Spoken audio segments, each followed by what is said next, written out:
The disappearance of the princes in the tower was far more horrifying than you imagine.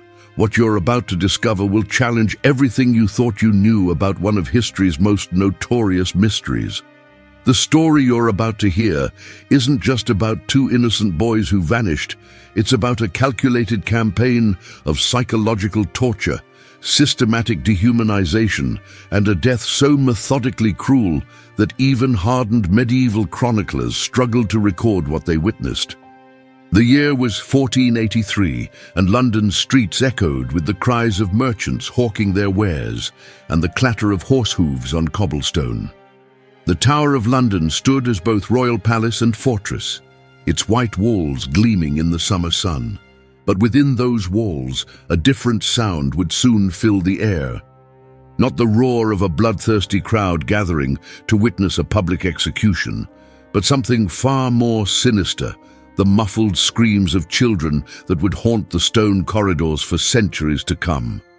What transpired in those chambers was not merely regicide, but the systematic destruction of innocence itself, orchestrated by men who understood that killing princes required more than just murder. It required the complete erasure of their humanity. The popular imagination has sanitized the fate of 12-year-old Edward V and his 9-year-old brother Richard, Duke of York, into a simple political assassination. A quick death in the night, perhaps a pillow over sleeping faces.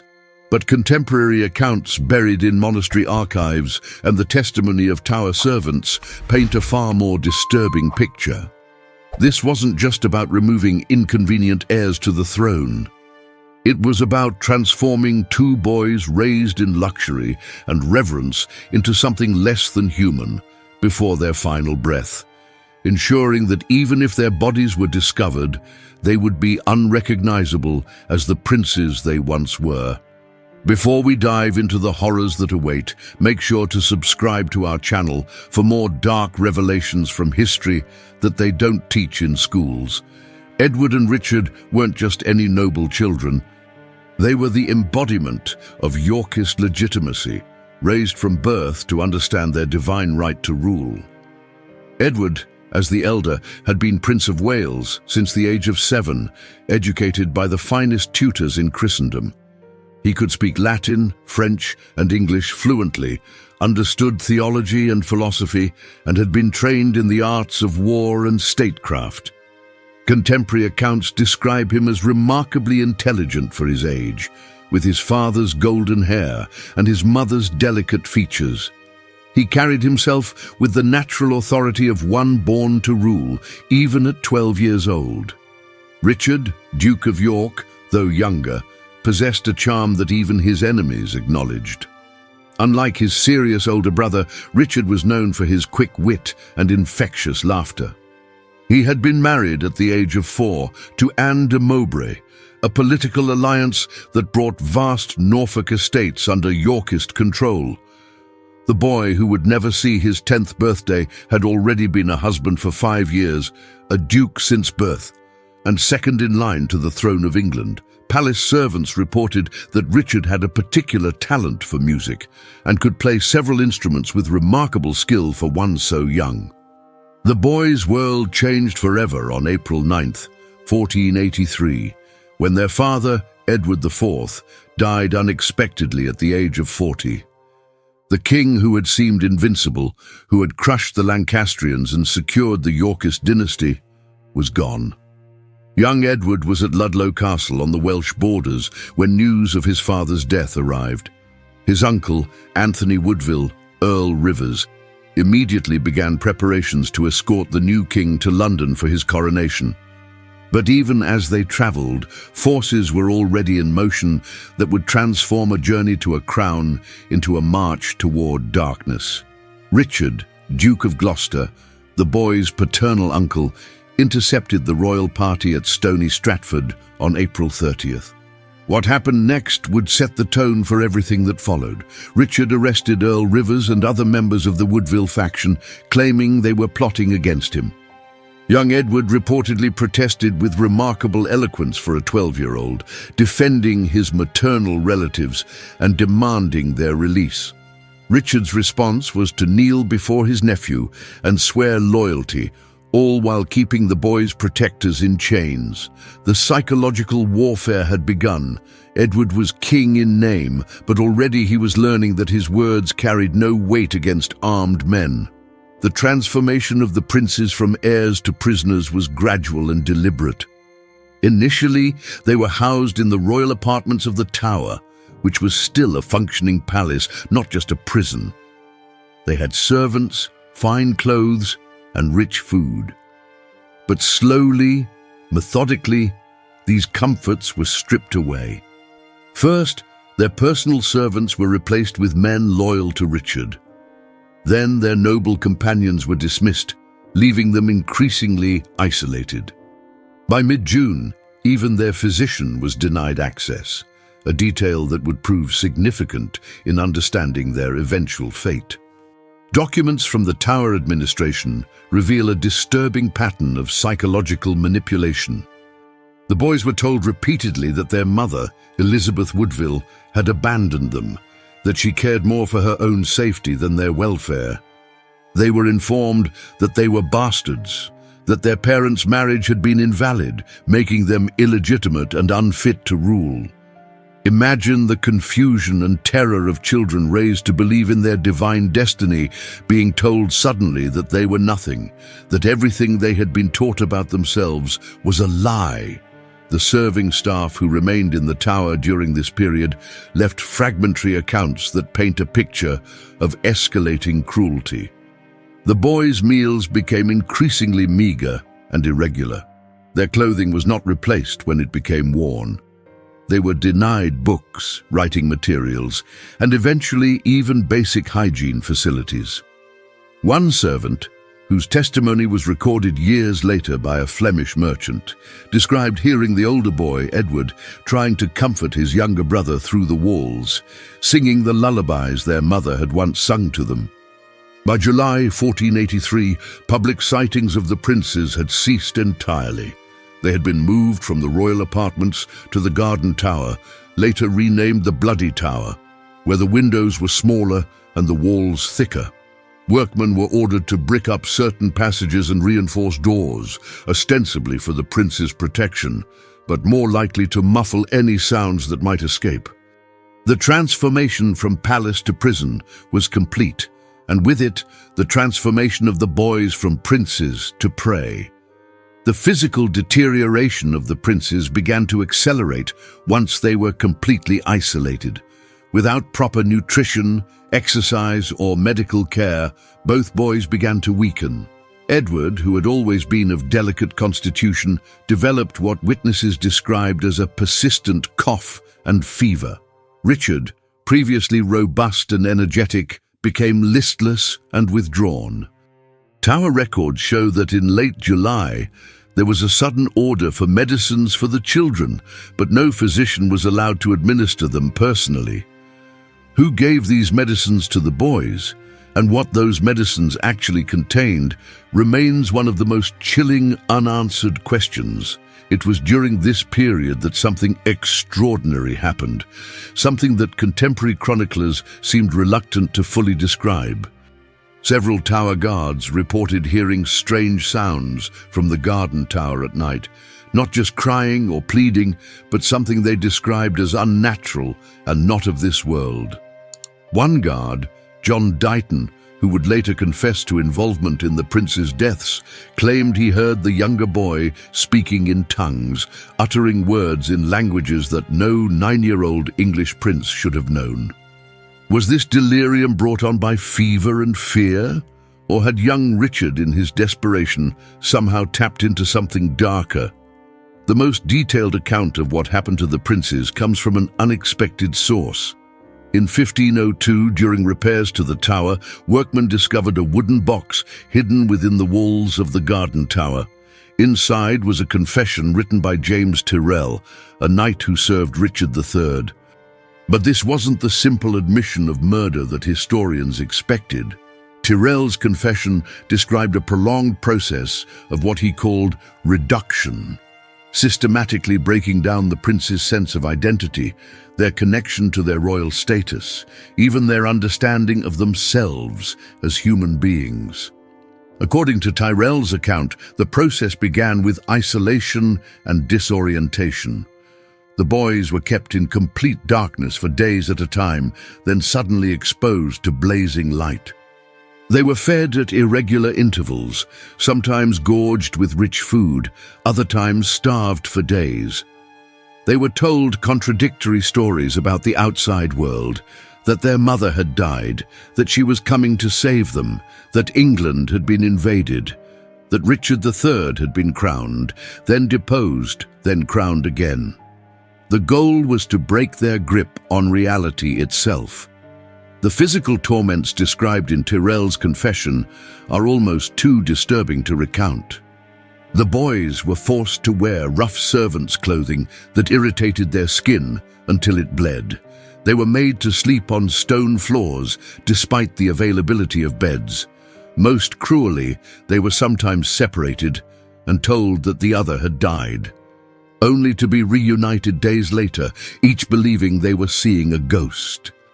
This psychological torture was designed not just to break their spirits, but to destroy their very sense of self, to make them doubt their own identity as princes, as brothers, as human beings.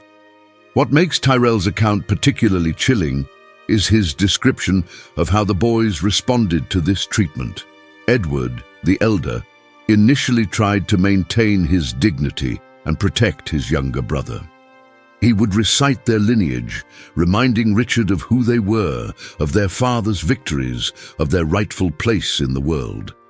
But gradually, even Edward's voice grew weaker, his recitations less certain.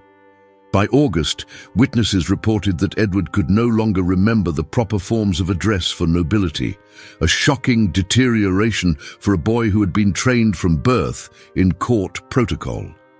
Young Richard's transformation was even more heartbreaking.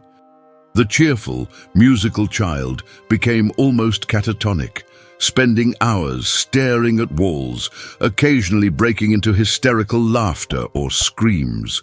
Servants reported finding him talking to invisible companions, claiming that dead relatives had come to visit him. In one particularly disturbing incident, Richard was found trying to eat the straw from his bedding, insisting it was a feast his father had prepared for him. The boy, who had once played for the court on his lute, now couldn't even remember how to hold the instrument that was briefly brought to him as a cruel joke by his captors. The actual method of the prince's deaths, when it finally came, was almost anticlimactic compared to what they had already endured. Tyrell's confession describes how, on the night of September 3rd, 1483, he and two accomplices, Miles Forrest and John Dighton, entered the prince's chamber. But what they found were not the royal children they had been ordered to kill, but two creatures so transformed by months of systematic torture that they barely seemed human. Edward was described as weighing less than a child half his age, his hair fallen out in patches, his skin covered in sores. Richard was in an even worse state, his mind so broken that he didn't even react when the murderers entered the room. The killing itself, according to Tyrell, was done by smothering with their bedding, not out of mercy, but because the perpetrators were afraid that using weapons might leave marks that could identify the bodies as the prince's. But here's where the account becomes truly disturbing. Tyrell claimed that even after the boys stopped breathing, their bodies continued to move for several minutes, as if refusing to accept death after fighting so hard to survive their torment. Dighton later swore he saw young Richard's eyes open and look directly at him, even after his heart had stopped beating, a detail that haunted him until his own death. The disposal of the bodies revealed the calculated nature of the entire operation. The princes were not given even the most basic Christian burial. Instead, Tyrell's confession describes how the bodies were initially buried at the foot of a staircase within the tower.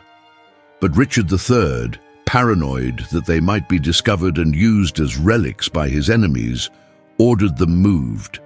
A priest, unnamed in the confession, but described as one who had refused last rites to executed traitors, was brought in to relocate the bodies to a place where they would never sanctify ground with their presence. But here's where historical record becomes shrouded in mystery. In 1674, workmen discovered two small skeletons buried beneath a staircase in the Tower of London. The bones were assumed to be those of the princes and were reinterred in Westminster Abbey by order of King Charles II. However, when the remains were examined in 1933, the analysis raised more questions than answers. The bones showed signs of a chronic illness, consistent with the conditions the princes would have endured, but also evidence of violence that didn't match the smothering described in contemporary accounts. Most disturbing of all, one of the skulls showed marks suggesting that the jaw had been deliberately broken, perhaps to prevent identification through dental records that noble families often kept. The mystery deepened when a document was discovered in the Vatican Secret Archives in 1996.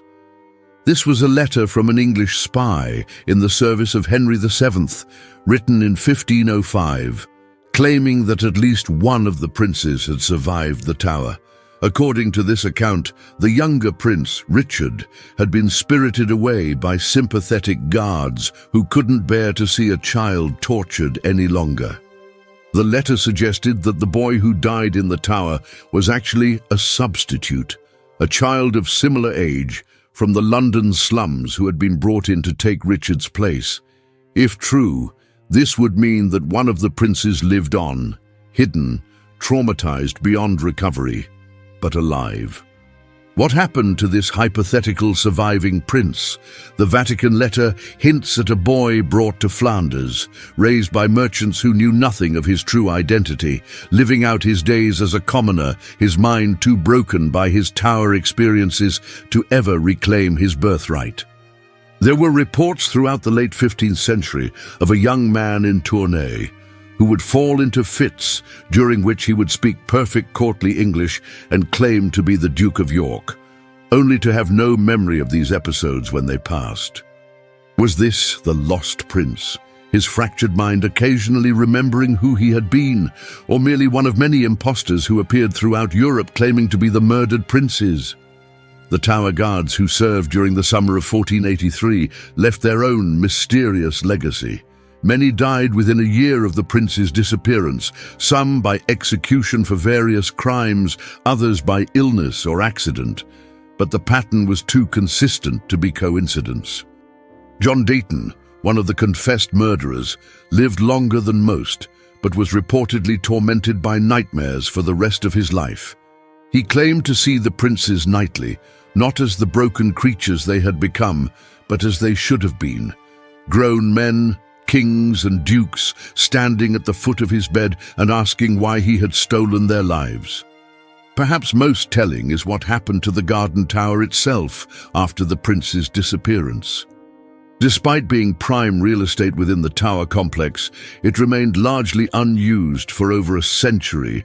Guards reported strange occurrences, sudden cold spots, the sound of children singing lullabies, and most disturbingly, the smell of death that would suddenly fill the chambers even when they had been recently cleaned. In 1598, a new prisoner confined to the Garden Tower, now called the Bloody Tower, claimed to have been visited by two young boys who taught him a song in medieval English, a song that, when transcribed by his guards, matched perfectly a lullaby that Elizabeth Woodville was known to have sung to her sons. The question of who ordered the prince's deaths has been debated for over 500 years. Richard III remains the most likely candidate, having the most to gain from their disappearance. But evidence has emerged suggesting a wider conspiracy. Documents in the Burgundian archives indicate that Margaret of York, the prince's own aunt, may have known about and even supported the plan, believing that the boys' deaths were necessary to prevent civil war. Even more disturbingly, There are suggestions that Elizabeth Woodville herself, the boys' mother, may have agreed to their deaths as part of a deal to secure the safety and futures of her daughters. This theory gains credence from Elizabeth Woodville's behavior after her son's disappearance. She emerged from sanctuary, allowed her daughters to attend Richard III's court, and even wrote to her surviving son from her first marriage, the Marquis of Dorset, urging him to abandon Henry Tudor and return to England. Would a mother whose children had just been murdered by Richard behave this way? Or had she made the coldest calculation of all, sacrificing 2 sons to save 5 daughters? The medical evidence of what the princes endured in their final months reveals the true horror of their fate. Based on contemporary descriptions of their deterioration and modern understanding of the effects of prolonged isolation and torture on children, we can reconstruct their likely physical and mental state. Both boys would have suffered from severe malnutrition, leading to kwashiorkor, a condition causing swelling of the extremities, loss of muscle mass, and changes in skin and hair pigmentation. The psychological torture would have induced a condition similar to what we now call resignation syndrome, where children subjected to extreme trauma literally begin to shut down their bodily functions. Edward, as the elder and more aware of their situation, likely suffered from what modern psychology would recognize as complex PTSD, experiencing dissociative episodes where he would lose connection with reality entirely. The accounts of him forgetting court protocol and his own lineage suggest severe cognitive deterioration brought on by chronic stress and malnutrition. His reported inability to recognize his own reflection in a polished metal surface brought to the cell indicates a complete breakdown of self-identity, a phenomenon documented in victims of extreme psychological torture. Young Richard's condition appears to have been even more severe. The descriptions of him speaking in tongues, talking to invisible companions, and attempting to eat non-food items suggest a psychotic break brought on by the combination of isolation, fear, and possible poisoning. The medicines ordered for the boys in late July may have contained mercury or lead, common ingredients in medieval remedies that would have caused hallucinations, tremors, and further mental deterioration.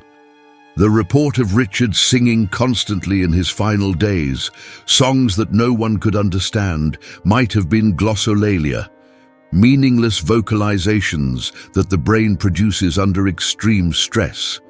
The Tower of London itself bears physical evidence of the prince's ordeal that has only recently been properly understood. During renovations in 2009, investigators using ground-penetrating radar discovered previously unknown chambers beneath the bloody tower. These spaces, too small for adult occupation, appear to have been deliberately constructed cells. The walls still bear scratches that could be fingernail marks, and chemical analysis of the stone has revealed traces of human biological material consistent with long-term confinement. Most chilling of all, acoustic analysis of these chambers shows they were designed to amplify and distort sound. Any cries or screams from within would have echoed in ways that would have further terrorized the occupants. But perhaps the most disturbing discovery was made in 2012, when a hidden compartment was found in the chapel of St. Peter ad Vincula within the tower. Inside was a small piece of cloth, later confirmed through carbon dating to be from the late 15th century.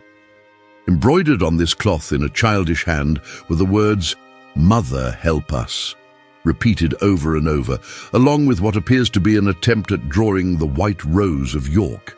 DNA analysis of hair follicles found embedded in the cloth proved inconclusive, but the level of stress hormones detected in the hair was consistent with extreme, prolonged trauma. The legacy of the princes in the tower extends far beyond their individual tragedy. Their disappearance marked a fundamental shift in how political violence was conducted in England. No longer would royal murders be public spectacles like the beheading of kings or queens. Instead, they would become shadow operations, hidden deaths that left questions rather than answers. The very uncertainty of the prince's fate became a template for political disappearances that would be repeated throughout history, from the Romanov children to the victims of South American dictatorships. Make someone vanish completely, and you create a mystery more powerful than any public execution. The psychological impact on those who participated in or witnessed the prince's destruction created ripples that lasted generations.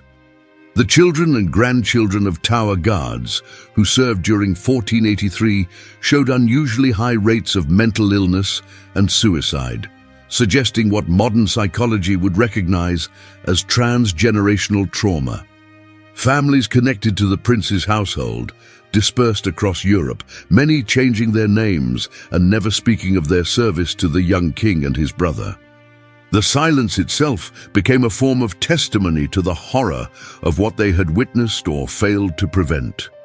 Recent analysis of Richard III's remains, discovered beneath a Leicester car park in 2012, has added another layer to the mystery.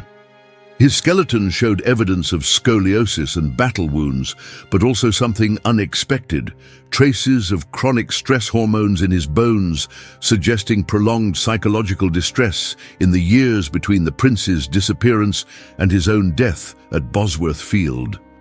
Did the king suffer from guilt over his nephew's fate, or was his stress caused by the knowledge that one or both princes had survived and might return to challenge his throne? The most haunting aspect of the princesses' story is how their humanity was systematically erased, even from historical record. They became not Edward and Richard, two young boys who loved music and learning, who had favorite foods and games, who called for their mother in the dark.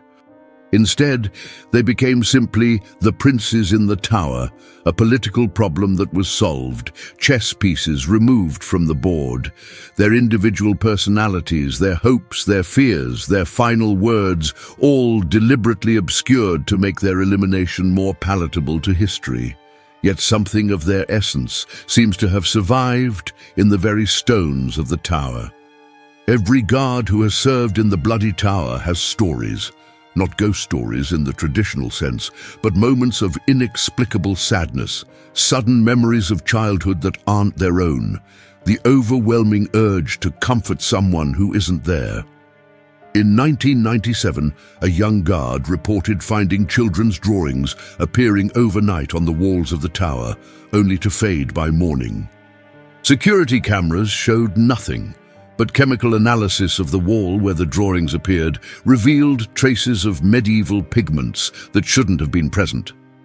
The discovery of Tyrell's detailed confession hidden in the tower walls raises the ultimate question: why did he feel compelled to record the full horror of what was done to the princes? His account goes far beyond what would be necessary for a simple admission of guilt. The obsessive detail with which he describes their deterioration, their transformation from princes to broken creatures, suggests a man haunted by the need to bear witness to something so terrible that it couldn't be allowed to disappear into silence. Perhaps he understood that in destroying the princes' bodies, the conspirators had created something that would never truly die. A question that would echo through centuries. As we reflect on the fate of Edward V and Richard, Duke of York, we confront uncomfortable truths about the nature of power and the human capacity for systematically destroying innocence. These weren't battlefield deaths or even political assassinations in the traditional sense. This was the methodical dismantling of two children's minds and bodies, a process so calculated and cruel that even its perpetrators seemed shocked by what they had done. The princes were not simply killed, they were unmade, transformed from human beings into historical mysteries, their very existence eventually questioned by those who couldn't bear to believe such cruelty was possible. The story of the princes in the tower ultimately asks us to consider what happens when political necessity overrides human compassion so completely that children become acceptable casualties. Their tale resonates through history, not because it was unique, but because it established a template for making inconvenient people disappear. Not just their bodies, but their stories, their humanity, their right to be remembered as they truly were. Every child who has vanished into the machinery of political violence carries an echo of those two boys who entered the tower as princes and simply ceased to exist. Today, as we stand before the Tower of London, watching tourists take photographs where two children once scratched at stone walls in darkness, we might ask ourselves, did the princes really die in September 1483? Or did their death begin the moment adults decided their lives were worth less than political stability? The bones in Westminster Abbey may or may not belong to Edward and Richard, but the true horror isn't the uncertainty of their remains, it's the certainty that somewhere in those tower walls, two boys learned that being born royal meant nothing when power decided they shouldn't exist. Their story ends not with answers, but with a question that echoes still through those ancient stones. What kind of creatures are we that we could do this to children and call it necessity? Were the men who destroyed the princes merely following orders? Or did they understand they were participating in something so fundamentally evil that it would stain history itself? And perhaps most disturbing of all, if one prince did survive, broken and hidden, living out his days in obscurity, was that survival a mercy or just another form of torture, forcing him to carry the memory of what power had done to him and his brother? The princes in the tower didn't just disappear from history. They became history's question mark, forever asking us what we're capable of when we convince ourselves that some lives matter less than others. Thank you for joining us on this dark journey through one of history's most haunting mysteries. If this story disturbed you as much as it did us, please subscribe to our channel and share your thoughts below. What do you think really happened to the princes in the tower? And more importantly, what does their fate tell us about the price of power throughout human history?